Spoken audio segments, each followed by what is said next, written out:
Hello everybody, welcome to the Way of Solution. 7th May 2026 daily current affairs class the way of সলিউশনে হচ্ছে। তার আজকের আমাদের 7ই মের পর্বে আমরা গুরুত্বপূর্ণ ইম্পর্টেন্ট সমস্ত কারেন্ট অ্যাফেয়ার্স নিয়ে চর্চা করতে চলেছি। সো প্রতিদিনের ইন্ট্রোডাকশানে একটাই অনুরোধ, যারা চ্যানেলটিকে সাবস্ক্রাইব করোনি অবশ্যই সাবস্ক্রাইব করো আর শেষ পর্যন্ত দেখতে থাকো এই পর্বটি। অবশ্যই আমাদের জিকে প্রশ্ন উত্তর এবং আপকামিং পরীক্ষার জন্য প্রস্তুতি নিতে হলে আমাদের দ্য ওয়ে অফ সলিউশনের initiative TWS academy app download করে ফেলো। সেখানে তোমরা ফ্রি মক টেস্ট থেকে শুরু করে ফ্রি ক্লাস, পেইড ক্লাস এবং ইবুক প্রভৃতি পারচেস করতে পারবে। সো ইচ অ্যান্ড এভরিবডি সকলে টিডব্লিউএস একাডেমি অ্যাপটাকে নিজের ফোনে ডাউনলোড করে ফেলো। West Bengal number 1 leading education channel TWS academy এবং দ্য ওয়ে অফ সলিউশন তোমাদের বেশ কয়েক বছর ধরে প্রিপারেশন দিয়ে আসছে। তো অবশ্যই তোমরা আমাদের উপরে ভরসা করতে পারো। আর অবশ্যই প্রতিদিনের এই যে কারেন্ট অ্যাফেয়ার্স ক্লাস যারা দেখছো, ক্লাসটিকে একটু শেয়ার করতে ভুলবে না। চলো শুরু করছি আজকের পর্ব 1 নম্বর প্রশ্ন দিয়ে। সম্প্রতি কাকে ভোডাফোন আইডিয়া, যাকে ভিআই বলে থাকি আমরা, ভিআই এর নন এক্সিকিউটিভ চেয়ারম্যান হিসাবে নিযুক্ত করা হয়েছে?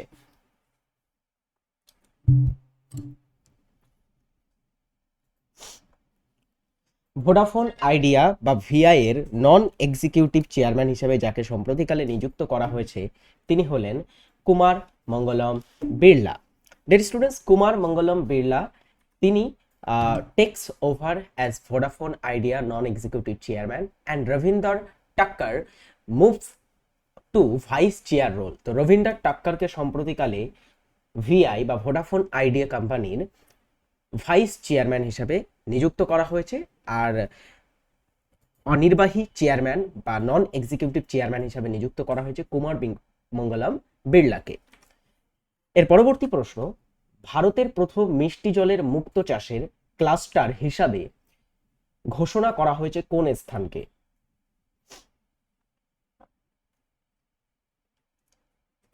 ভারতের প্রথম স্বাদু জল বা মিষ্টি জলের মুক্ত চাষের ক্লাস্টার হিসাবে ঘোষণা করা হয়েছে ঝাড়খণ্ডের হাজারিবাগ স্থানকে। Option A is right answer.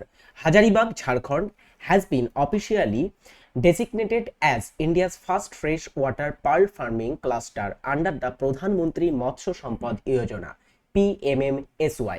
তো প্রধানমন্ত্রী মৎস্য সম্পদ যোজনার অধীনে সম্প্রতিকালে ঝাড়খণ্ডের হাজারিবাগকে বেছে নেওয়া হয়েছে বা ঝাড়খণ্ডের হাজারিবাগে ভারতের প্রথম ফ্রেশ ওয়াটার বা স্বাদু জলের মুক্ত চাষের ক্লাস্টার স্থাপন করা হয়েছে বা ডিজাইন করা হচ্ছে।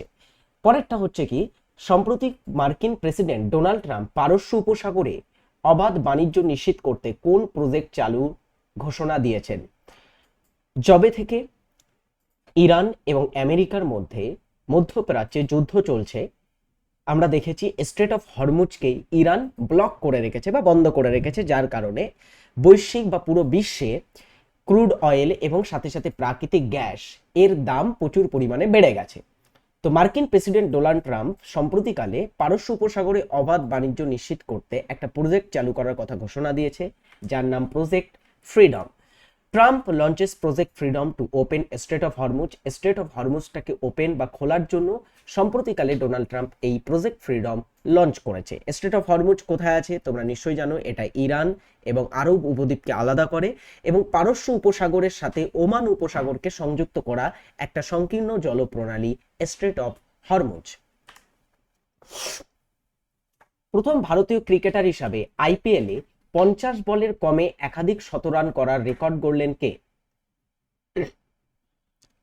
50 বলের কমে একাধিক শতরান, 50 বলের কমে ভারতের অনেকেই শতরান করেছেন। মাল্টিপল যদি শতরানের কথা বলি, 50 বলের কমে সব থেকে বেশি শতরান করেছেন যিনি, তিনি হচ্ছেন ক্রিস গেইল। ক্রিস গেইল সব থেকে কম বলে সেঞ্চুরি করার রেকর্ডটাও ধরে রেখেছেন। মাত্র 30 বলে তিনি কিন্তু সেঞ্চুরি করেছেন। আইপিএল ইতিহাসে সব থেকে কম বলে সেঞ্চুরি সেটাই। একজন বিদেশি খেলোয়াড়, তিনি তিনবার আমরা দেখব 50 বলের কমে শতরান করেছেন এবং তার লিস্টে যুক্ত হয়েছে অভিষেক শর্মা, প্রথম ভারতীয় ক্রিকেটার যিনি 50 বলের কমে একাধিক শতরান করার রেকর্ড গড়েছেন। এই তালিকায় দ্বিতীয় ভারতীয় হিসাবে যিনি যুক্ত হয়েছিলেন অভিষেক শর্মা প্রথম ভারতীয় হিসাবে অভিষেক শর্মা প্রথম ভারতীয় যিনি দুটি 50 বলের কমে সেঞ্চুরি করেন। আর এই তালিকায় আরেকটা নাম যুক্ত হয়েছে, যার নাম হচ্ছে বৈভব সূর্যবংশী। বৈভব সূর্যবংশী। বৈভব সূর্যবংশী ইনিও দুটি কিন্তু সেঞ্চুরি করেছেন, একটা আগের সিজন অর্থাৎ 2025-এর সিজনে, আর একটা 2026-এর সিজনে। একটা ছিল 35 বলে সেঞ্চুরি তার, আর একটা ছিল 36 বলে। আরও একজন প্লেয়ার আছে যাকে আমরা মিস্টার 360 নামে চিনি, এ বি ডিভিলিয়ার্স। ঠিক আছে, এবি ডিভিলিয়ার্সও দুটি কিন্তু সেঞ্চুরি করে রেখেছেন, বাট এবি ডিভিলিয়ার্স আর ক্রিস গেল এরা বিদেশি। ভারতীয়দের মধ্যে প্রথম সেঞ্চুরি করেন 50 বলের কমে Abhishek Sharma. Abhishek Sharma made history as the first Indian cricketer to score multiple IPL century in under 50 balls. Two Indians are uh, uh, scored multiple centuries under 50 balls. একজন হচ্ছে বৈভব সূর্যবংশী এবং আরেকজন হচ্ছে অভিষেক শর্মা, বাট প্রথম করে অভিষেক শর্মা। সম্প্রতি ইন্ডিয়া পোস্ট কার জন্মবার্ষিকী উপলক্ষে একটি বিশেষ স্পেশাল ডাক টিকিট প্রকাশ করেছে?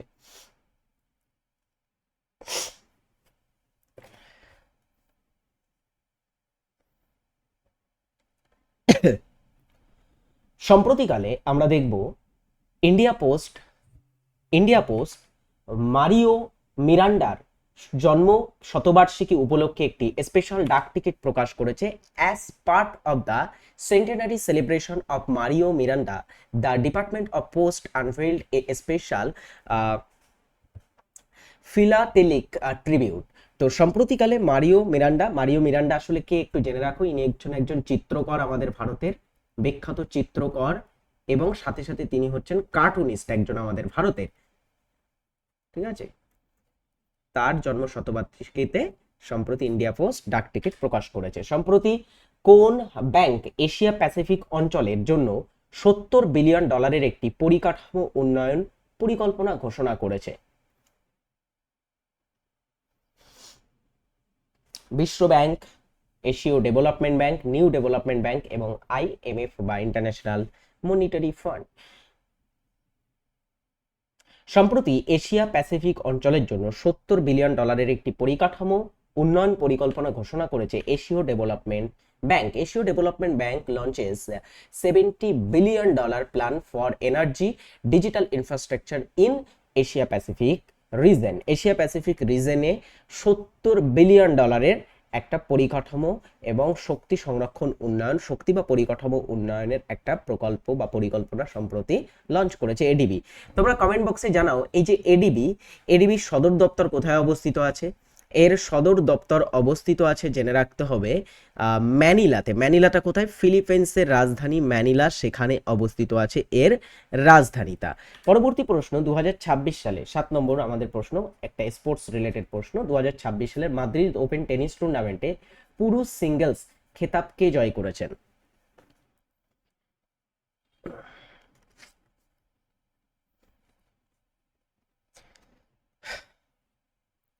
মাদ্রিদ ওপেন হচ্ছে একটা টেনিস টুর্নামেন্ট, এর পুরুষদের সিঙ্গেলস বিভাগে যিনি খেতাব জিতেছেন তিনি হলেন জানিক সিনার। জানিক সিনার ইতালি দেশের আমরা জানি একজন টেনিস খেলোয়াড়, তাই না?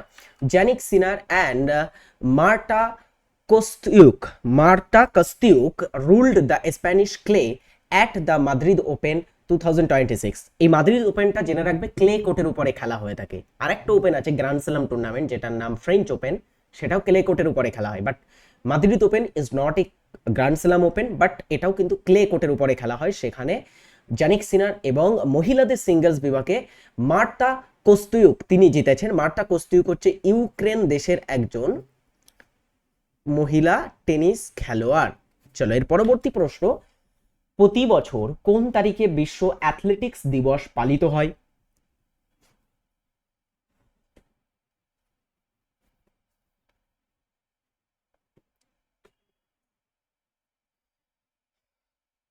বিশ্ব অ্যাথলেটিক্স দিবস প্রতি বছর পালিত হয় 7ই মে, অর্থাৎ আজকের দিনে। World athletics day is celebrated on the 7th of May every year. সম্প্রতি কাকে নীতি আয়োগের নতুন পূর্ণ মেয়াদের সদস্য হিসাবে নিযুক্ত করা হয়েছে? চারটে অপশন তোমরা দেখতে পাচ্ছ। প্রথমে বলা হচ্ছে জোরাম অনিয়া, আর বালাসুব্রমণিয়াম, আর অরবিন্দ পানাগড়িয়া, নাকি এ ও বি উভয়? সঠিক উত্তর এই ধরনের প্রশ্নের ক্ষেত্রে যখন থাকে বেশিরভাগ ক্ষেত্রে লাস্টেরটাই সঠিক উত্তর হয়, অর্থাৎ এ ও বি উভয়েই এখানে কিন্তু নীতি আয়োগের পূর্ণ মেয়াদের বা পূর্ণ সময়ের সদস্য হিসেবে নিযুক্ত হয়েছেন। দ্য সেন্টার অ্যাপয়েন্টস একাডেমিশিয়ান জোরাম আনিয়া। জোরাম আনিয়া একজন বিখ্যাত শিক্ষাবিদ ফ্রম দ্য অরুণাচল প্রদেশ, অরুণাচল প্রদেশের শিক্ষাবিদ, অ্যান্ড স্কলার অথর, একজন বিখ্যাত পণ্ডিত এবং লেখক। R Balasubramaniam as full time member of the NITI Aayog. আর সুব্রমণিয়াম এবং জোরাম আনিয়াকে সম্প্রতিকালে নীতি আয়োগের ফুল টাইম মেম্বার বা পূর্ণ সময়ের সদস্য হিসেবে নিযুক্ত করা হয়েছে। স্যাভেলস এর রিপোর্ট অনুযায়ী 2035 সালের মধ্যে বিশ্বের দ্রুততম বর্ধনশীল শহরের তালিকায় শীর্ষস্থানে কোন শহর রয়েছে?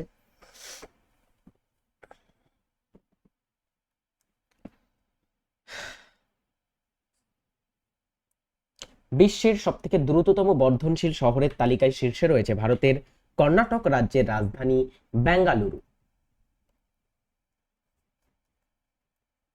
কর্ণাটকের রাজধানী হচ্ছে বেঙ্গালুরু। চলো, এই ছিল আমাদের আজকের কারেন্ট অ্যাফেয়ার্স পর্ব। এবারে জিকে পর্বটা দেখা যাক। যারা পর্বটিতে এখনো লাইক করোনি দ্রুত একটা করে লাইক করো এবং শেয়ার করতে ভুলো না। Combined foundation batch, rail, PSC miscellaneous সহ বিভিন্ন পরীক্ষার যারা প্রিপারেশন হচ্ছে ইনক্লুডিং ডব্লিউবিপি, আপার প্রাইমারি, সকলের জন্য একটা বড় সুযোগ সামনে। আমাদের পশ্চিমবঙ্গে নতুন নোটিফিকেশন কিন্তু খুব দ্রুত আসতে চলেছে, তার জন্য অবশ্যই তোমাকে প্রস্তুত থাকতে হবে। প্রস্তুত কোথা থেকে নেবে? একদমই বেসিক সিলেবাস ভিত্তিক ক্লাস করতে হলে অবশ্যই আমাদের ব্যাচে অ্যাডমিশন নিয়ে ফেলো। একদমই গুছিয়ে তোমাদের সমস্ত সাবজেক্ট কমপ্লিট করা হবে সেখানে। অলরাইট, চলো সকলে অ্যাডমিশন নিয়ে নেবে। আজকের আমাদের ক্লাসের জিকে প্রশ্ন পর্বের প্রথম জিকে, প্রিজমের মধ্য দিয়ে সাদা আলো যাওয়ার সময় কোন রঙের বিচ্যুতি সবচেয়ে বেশি হয়?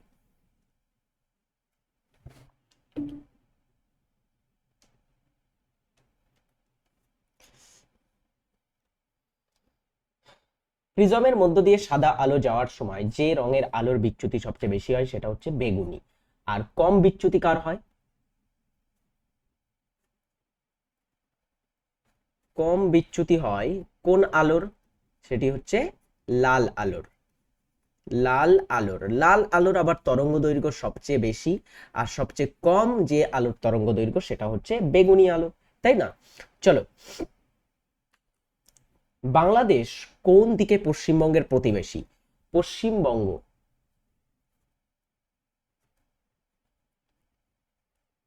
পশ্চিমবঙ্গের প্রতিবেশী দেশের যদি আমরা কথা বলি,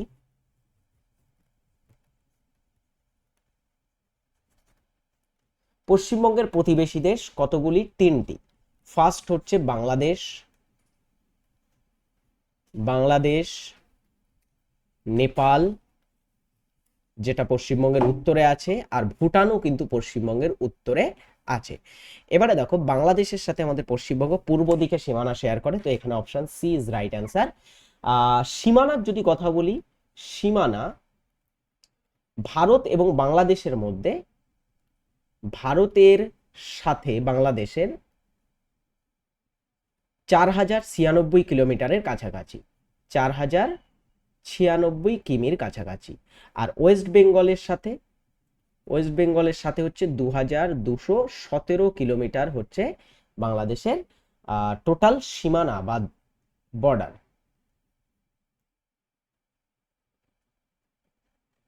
চলো এর পরবর্তী প্রশ্ন।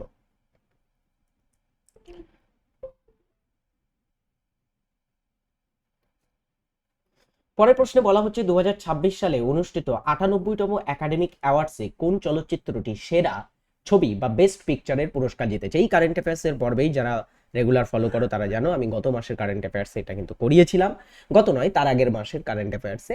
তো 98তম অস্কার জিতেছিল ওয়ান ব্যাটেল আফটার অ্যানাদার। এটার পরিচালক কে বলো তো দেখি?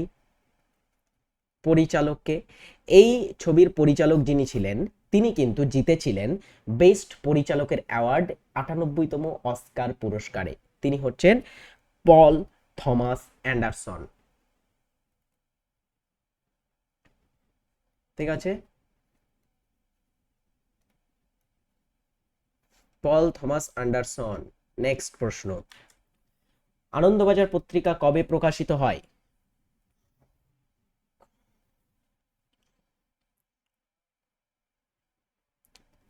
আনন্দবাজার পত্রিকা পশ্চিমবঙ্গে মোটামুটি সবচেয়ে বেশি পাঠিত পত্রিকা হচ্ছে আনন্দবাজার পত্রিকা, যতটুকু আমি জানি।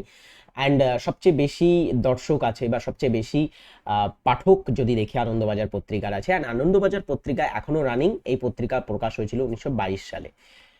বিখ্যাত মারাকানা স্টেডিয়াম কোন শহরে অবস্থিত?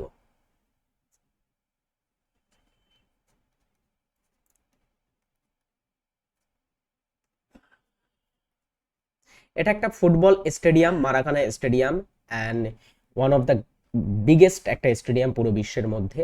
মারাকানা স্টেডিয়ামে আমরা যদি দেখি, এটা যে শহরে অবস্থিত সেটা হচ্ছে রিও ডি জেনেরিও শহরে, যেটা ব্রাজিল দেশে অবস্থিত। আর ব্রাজিল দেশে তোমরা নিশ্চয়ই জানো ফুটবলের কেমন দিওয়ানা আছে। ফুটবল হচ্ছে ব্রাজিল দেশে, ফুটবল রক্তে রক্তে বয়, তাই তো। ব্রাজিল পাঁচবার world football FIFA world cup, যেটা ওয়ার্ল্ড ফুটবল বিশ্বকাপ নামে পরিচিত, সেটা জিতেছে। সেই ব্রাজিলের বিখ্যাত সবচেয়ে বড় স্টেডিয়াম হচ্ছে মারাকানা স্টেডিয়াম। ভারতের কোন সংস্থা আমদানি রপ্তানি অর্থায়নের সহায়তা করে? অর্থাৎ ইম্পোর্ট অ্যান্ড এক্সপোর্ট, ঠিক আছে।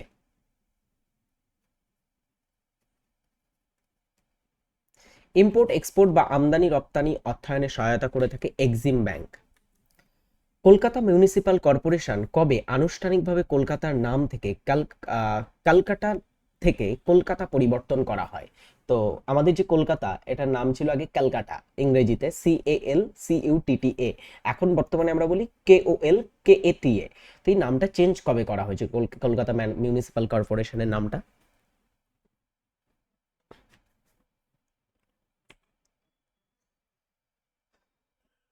এই নামটা চেঞ্জ করা হয়েছিল 2001 সালে অফিসিয়াল ভাবে। বাট এর প্রস্তাবটা পাশ হয়েছিল, প্রথম উত্থাপন করা হয় প্রস্তাবটা পার্লামেন্টে 1999 সালে। আর প্রস্তাবনাটা পাশ হয়েছিল 2000 সালে। আর প্রস্তাবনাটা কার্যকর হয়েছিল 2001 সালে। তো এখানে 1 সালে গিয়ে অফিসিয়ালি নামটা পরিবর্তন হয়। অলরাইট, চলো এবারে এখান থেকে ছোট্ট একটা জিনিস বলি। এই যে 2001 সালে নামটা পরিবর্তন হলো এই কলকাতার, এই কলকাতা একটা সময় ভারতের রাজধানী ছিল। কতদিন পর্যন্ত? 1911 সাল পর্যন্ত। 1911 সালের আগে কলকাতা কলকাতা ভারতের রাজধানী ছিল, ঠিক আছে। এই ভারতের রাজধানী কলকাতা থেকে স্থানান্তর করা হয় কবে বলো তো দেখি? কোথায় করা হয়েছিল? 1911-তে করা হয়।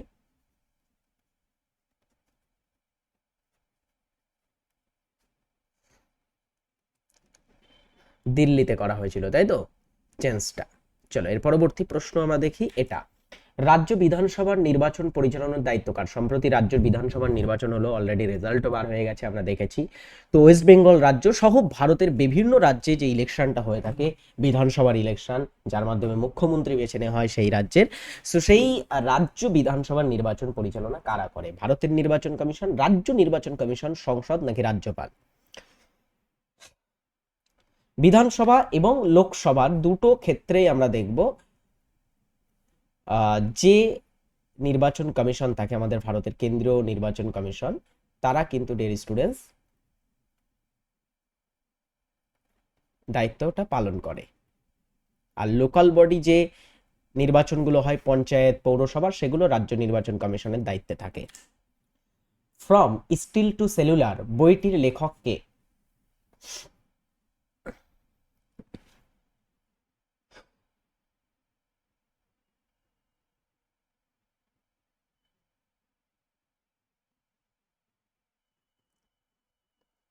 ফ্রম স্টিল টু সেলুলার বইটি লিখেছেন রতন টাটা। নিষিক্ত ও পরিপক্ক ডিম্বাশয়কে কি বলা হয়?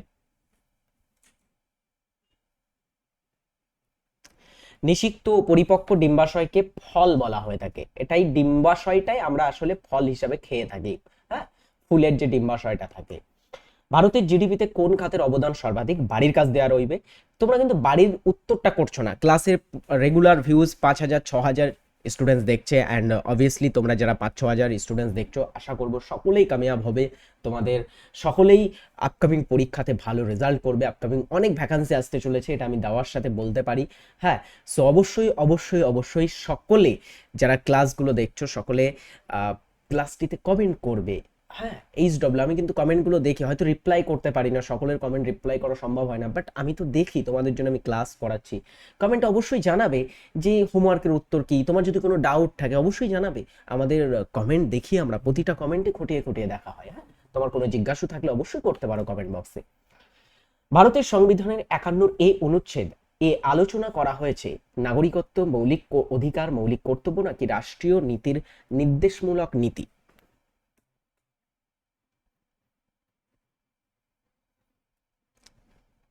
51 অনুচ্ছেদে কি বর্ণিত হয়েছে? সঠিক উত্তর হবে মৌলিক কর্তব্য, তাও আবার 11টি মৌলিক কর্তব্য।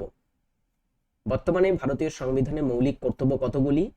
11টি মৌলিক কর্তব্য আছে, তো সেই 11টি মৌলিক কর্তব্য এখানে বর্ণিত হয়েছে।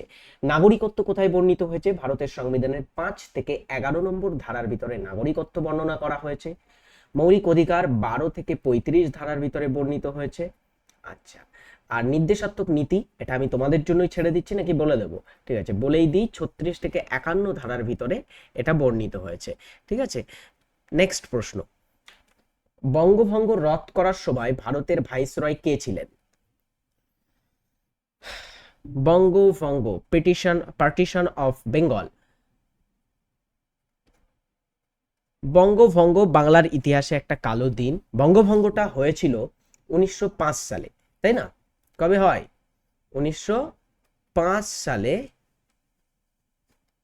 হয়, এবং এই সময় ভারতের ভাইসরয়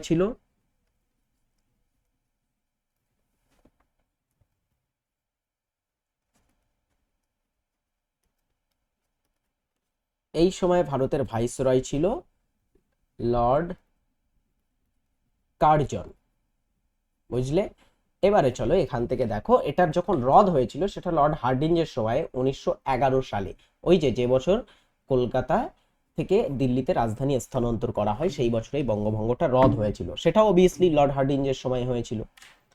সম্প্রতি ব্রিটেনের হাউস অফ কমন্সে women empowerment award for art and culture সম্মানে ভূষিত হলেন কোন ভারতীয় অভিনেত্রী?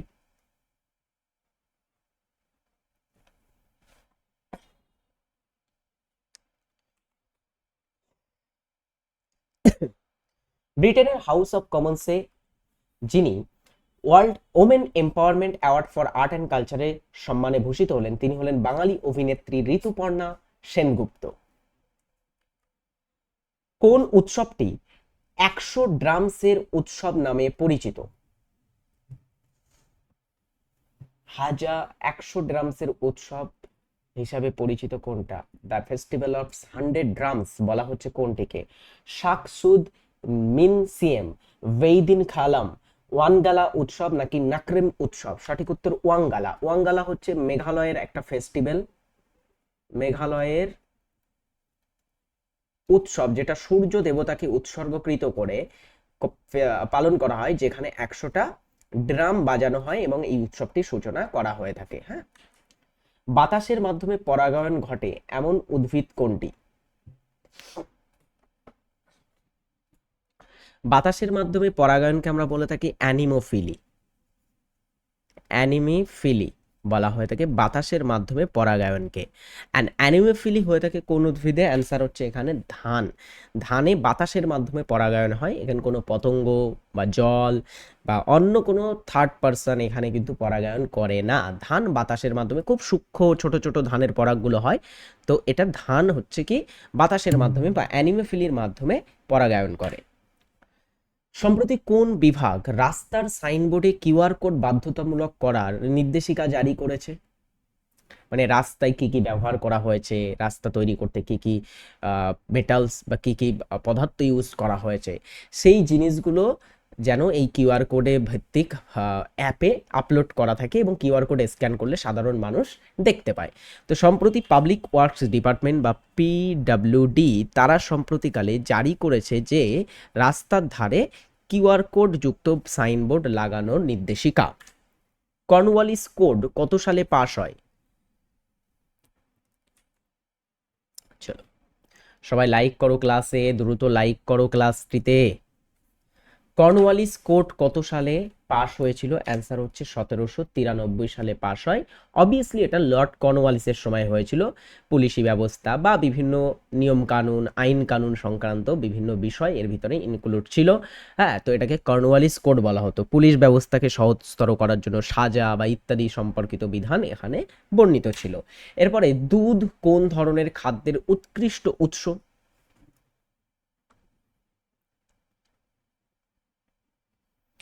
দুধ এবং ডিম দুটোই এক ধরনের খাদ্যের উৎকৃষ্ট উৎস। খাদ্যের যদি আমরা বলি, খাদ্যের উৎকৃষ্ট উৎস দুধে থাকে খুব বেশি পরিমাণে প্রোটিন। তো এখানে অপশন এ সঠিক উত্তর। এটা নিচের কোন দেশটি অরুণাচল প্রদেশের সাথে আন্তর্জাতিক সীমানা ভাগ করে না? অরুণাচল প্রদেশ ভারতের পূর্বতম রাজ্য, সব থেকে পূর্ব দিকে অবস্থিত আছে। তবে এর সাথে পূর্বে অবস্থিত একটা দেশ যার নাম মায়ানমার সীমানা শেয়ার করে। চীন সীমানা শেয়ার করে, ভুটানও করে, বাট নেপাল কিন্তু সীমানা শেয়ার করে না। নেপাল যে সমস্ত রাজ্যের সাথে সীমানা ভাগ করে সেগুলো হচ্ছে পশ্চিমবঙ্গ, সিকিম, বিহার, উত্তরপ্রদেশ, উত্তরাখণ্ড, এই সমস্ত রাজ্যের সাথে নেপালের সীমানা আছে। বাট চীন, মায়ানমার এবং ভুটানের সাথে আমরা দেখব অরুণাচল প্রদেশের সীমান্ত আছে। নীলনদ কোন মহাদেশে অবস্থিত? বিশ্বের আমরা দেখব দীর্ঘতম নদী কি? নীলনদ। তো বিশ্বের দীর্ঘতম নদীর নাম নীলনদ। এটা কোন মহাদেশে অবস্থিত আছে? আফ্রিকা মহাদেশে অবস্থিত আছে। আফ্রিকার মিশর, সুদান, দক্ষিণ সুদান, এই সমস্ত দেশের উপর দিয়ে এটা প্রবাহিত হয়েছে। অ্যান্ড এটাকে আফ্রিকার লাইফলাইন বা মিশরের লাইফলাইন, মিশরকে অবভিয়াসলি নীলনদের দান বলেও কিন্তু বর্ণনা করা হয়েছে ইতিহাসে। চলো, এই ছিল আজকের আমাদের গুরুত্বপূর্ণ পর্ব। আই হোপ তোমাদের প্রিপারেশন খুব ভালো চলছে। ফ্রিতে এই ধরনের লাইভ ক্লাস দেখতে হলে অবশ্যই চ্যানেলটিকে সাবস্ক্রাইব করো। And everybody do like and share this session. And প্রতিদিন তোমরা আমাদের ক্লাস যেমন দেখছো, তোমাদের সন্ধ্যাবেলা লাইভ ক্লাস চাই কিনা, আমি আবার রিকন্টিনিউ করবো কিনা, অবশ্যই কমেন্ট বক্সে জানাও। আর তোমরা কে কোন পরীক্ষার প্রিপারেশন নিচ্ছ এটাও কিন্তু কমেন্ট বক্সে জানাতে ভুলবে না। ভালো থাকবে, সুস্থ থাকবে। নেক্সট ক্লাসে দেখা হচ্ছে তোমাদের সাথে। Tata, by.